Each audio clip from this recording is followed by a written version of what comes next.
first is Rebecca Walker. And Rebecca Walker needs all the slides to go away and the chat to open so we can all communicate while she does a presentation. Take it away, Rebecca. Your time starts now.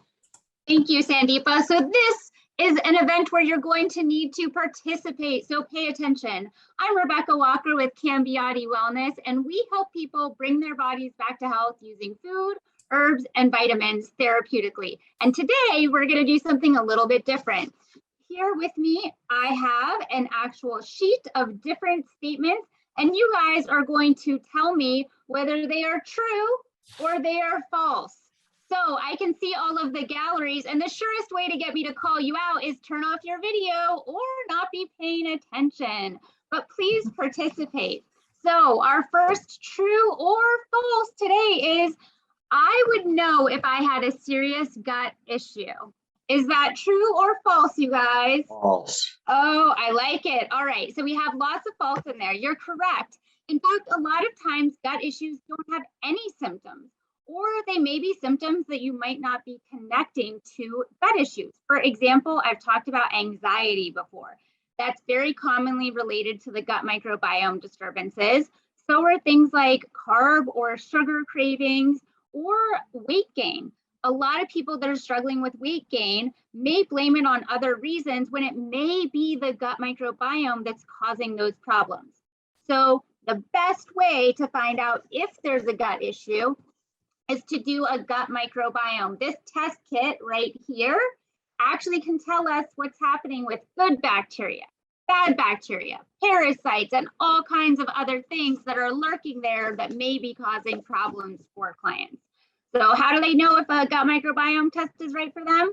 They can do a breakthrough session with Cambiati Wellness, and we can help figure out if that's the right test for them. How about, I have to eat salad to lose weight? True or false? I've got some people who are like, I've got a mixed bag, you guys. So no, Say it again. I have to eat salad to lose weight, and the answer to that is absolutely not. I do not eat salads, and a lot of times they may do the opposite. In fact, when we do food intolerance testing, do you know what one of the things that comes up really high is? Lettuce. And so actually people may be very sensitive to things that they're eating a lot of, and it's boring. I don't eat salads to stay at my target weight and also to enjoy my food. I eat warm, cooked, whole food meals that are actually things that I enjoy and love, and that's really important. You should love what's on your plate and still lose weight. All right, so how about this? Injections for fat loss are filled with scary ingredients. People are like chicken to answer. So they can be. I actually think that that's a really good point. I like that some of you were like, maybe. They can be. You want to be careful about any place that's doing those kinds of injections. The ones that we use here at Cambiati Wellness, because of course our philosophy is bringing the body back to health, are vitamins. So this one that we use is very effective for fat mass loss. And we have a client who lost 5 pounds her first week. She just came in yesterday, lost another 2.5 pounds, and literally it's B vitamins, it's inositol and choline. So it helps with the insulin response, which is really nice. It helps with brain health. It helps with energy as well. And we're literally just doing vitamins. And one of the reasons it can be very effective is because if people have digestive issues, it can bypass the digestive system because we're injecting it into the person. And that's one of the reasons it can be a lot more effective for a lot of people than doing oral supplementation. Okay, how about this? How about keto is one of the best ways to lose weight? What do we think? True or false? I've got a mixed bag. So interestingly, we actually found that a lot of people gain or maintain weight on keto. So keto actually can be contraindicated in particular cases as well. There are some cases where it would be recommended. However, it's really important to understand whether you would be one of those people where it would be contraindicated for or recommended. Also, there is a very unhealthy way to do keto. Bacon and cheese and processed meats and things like that are the unhealthy way to do it. I get it. It sounds like a really great plan, but that is not going to help your health. And so we want to make sure that if someone wants to do keto, they do it in a healthy way. But also, if you're doing it for fat loss, it's actually not the most effective way to get fat loss. There are much more effective ways to get fat mass loss. And so we work with clients to figure out the right plan, whether that's paleo, whether that's autoimmune, whether that's keto, whatever the right strategy is to get the person to the goals that they want. And to that end, we also will support clients who are vegans, vegetarians, and omnivores. So how about this one? How about lacking willpower is why people give in to sweets or other unhealthy foods? People are like, oh. So I actually believe that there's a lot more going on in somebody's body than willpower.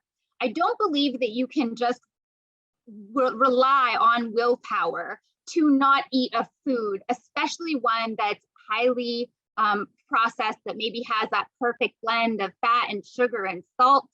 I think you really have to look at what are the other ways that we can address that. So for example, if I have candida that's overgrown in the gut, then I'm going to have carb and sugar cravings. And so unless we address that, no amount of willpower is going to help someone stopping to eat those foods. The other thing is that willpower is not a personality trait. It's something you cultivate. So the way to cultivate willpower, eat really beautiful foods, get really great sleep, really do some stress management. In fact, you guys are going to hear from Trina Swardlow and to some extent TJ Proy, who both can help on the stress management front for sure. And I think it's really important to look at it in a more holistic way than just thinking about it being a failure of willpower.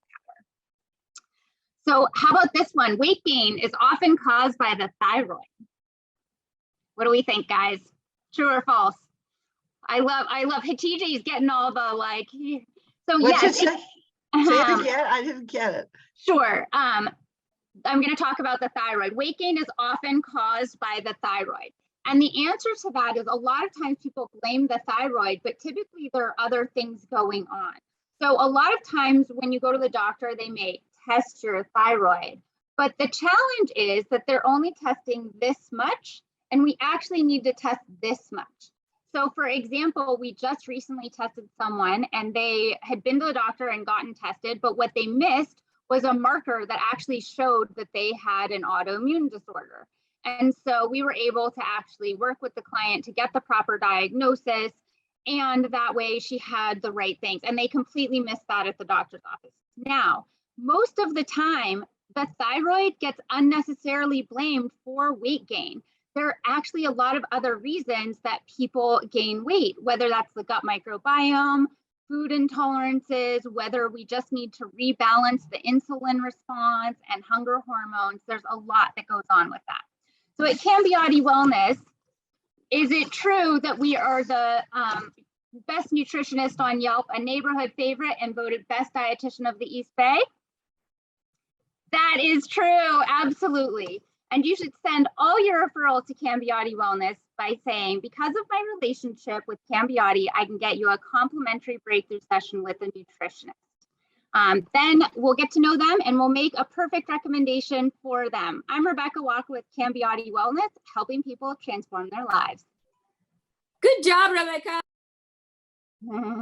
Woohoo! Nicely done. Thank you, Rebecca. That was done in exact time. I love your timing. Okay, next up,